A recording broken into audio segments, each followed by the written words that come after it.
This is your moment, your time to shine, your comeback. You're ready for the next step in your career, and you want an education employers respect. So you're not just going back to school, you're coming back with Purdue Global. Backed by Purdue University, one of the nation's most respected public universities, Purdue Global is built for people who bring their life experience into the online classroom. Purdue Global, Purdue's online university for working adults. Start your comeback today at purdueglobal.edu. Welcome to the Criminalia podcast. I'm Maria Tremorky. And I'm Holly Fry. Together, we invite you into the dark and winding corridors of historical true crime. Each season, we explore a new theme, from poisoners to art thieves. We uncover the secrets of history's most interesting figures, from legal injustices to body snatching. And tune in at the end of each episode as we indulge in cocktails and mocktails inspired by each story. Listen to Criminalia on the iHeartRadio app, Apple Podcasts, or wherever you get your podcasts. Hello, my name is Vanessa Handy.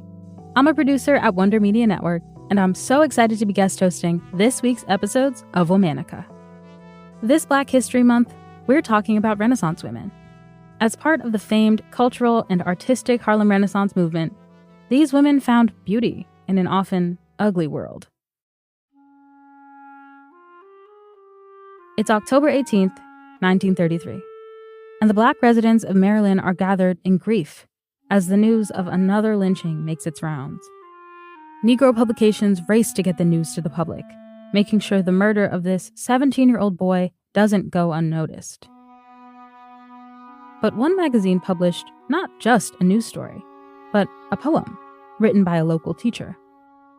On that day, the world took notice of the power this teacher held in her pen, and history would recognize her as a poet of the Renaissance. Let's talk about Esther Popel. Esther was born on July 16, 1896, in Harrisburg, Pennsylvania, the middle child of Joseph Gibbs and Helen King Anderson Popel. Her father was a mail carrier. Her mother tended to the house, but little else is known about her early childhood. Esther's story really begins in her junior year at Central High School in 1914. She had an active teenage life, filled with trips into town, friends, hell, she even joined her school's basketball team. But sports wouldn't be her calling. Esther had a knack for writing, spending most of her days scribbling in her diary. By her senior year, she had set her mind to go to college. But as we all know, college costs money, and Esther was short on change. So she had an idea. She would self-publish and sell her first book of poems, called Thoughtless Thinks by a Thinkless Thoughter. Say that 5 times fast. Esther sold them around her school, writing in her introduction to the reader, "Ambition and a thin purse can't do much accomplishing. Therefore, the purse must fatten us a little."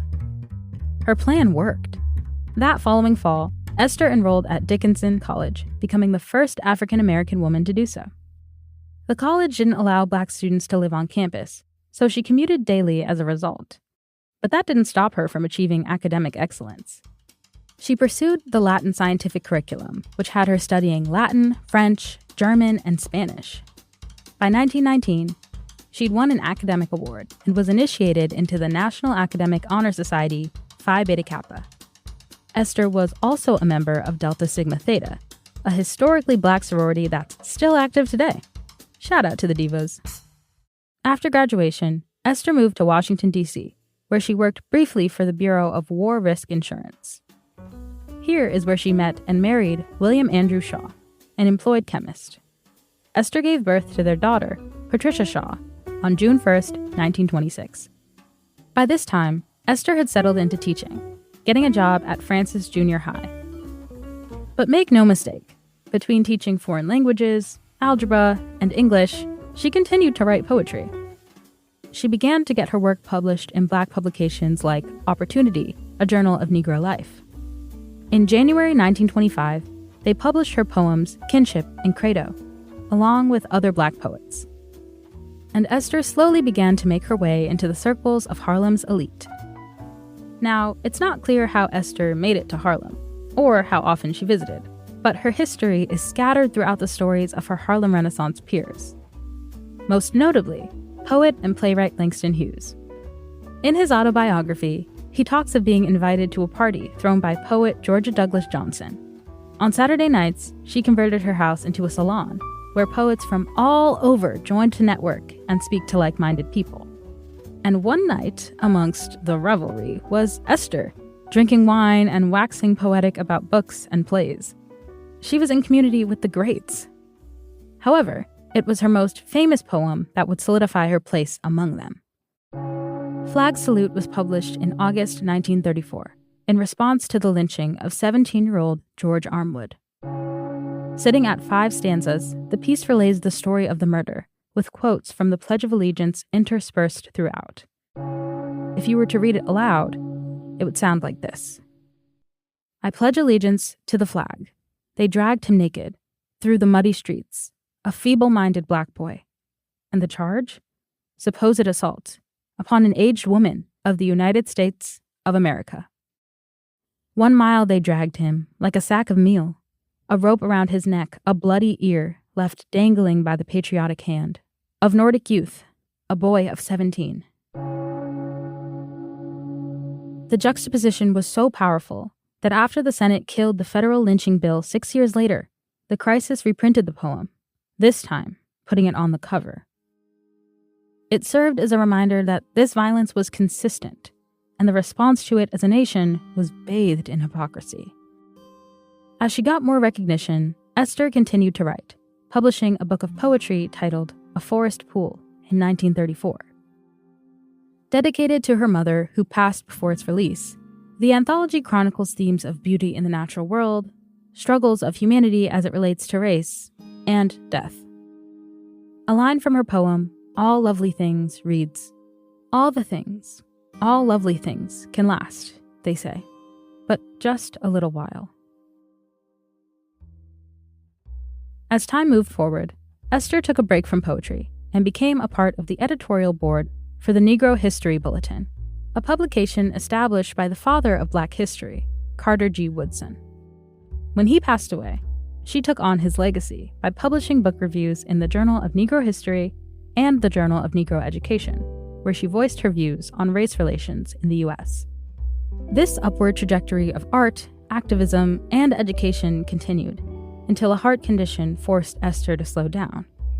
She retired from teaching in 1952, and in her free time, took up painting. She died from a stroke on January 28, 1958. She was 61 years old. Esther Popel's memory lives on in the Dickinson College Archives and Special Collections, her alma mater. Her surviving family has donated photos, poems, and even her diary for future generations to read and gain inspiration from. The college not only celebrates her legacy, but they even presented her with an honorary ceremony and an apology for their racist past. All month, we're talking about Renaissance women. For more information, find us on Facebook and Instagram at Womanica Podcast. Thanks to co-creators Jenny and Liz Kaplan for letting me guest host. As always, we're taking a break for the weekend. Talk to you on Monday.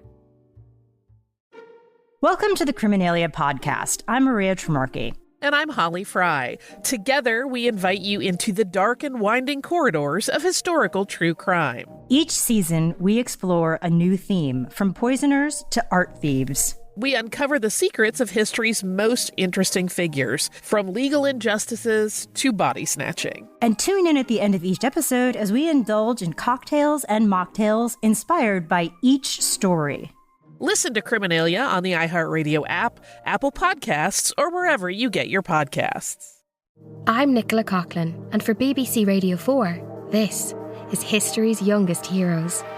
Rebellion, risk, and the radical power of youth. She thought, right, I'll just do it. She thought about others rather than herself. 12 stories of extraordinary young people from across history. There's a real sense of urgency in them, that resistance has to be mounted, it has to be mounted now. Follow History's Youngest Heroes wherever you get your podcasts.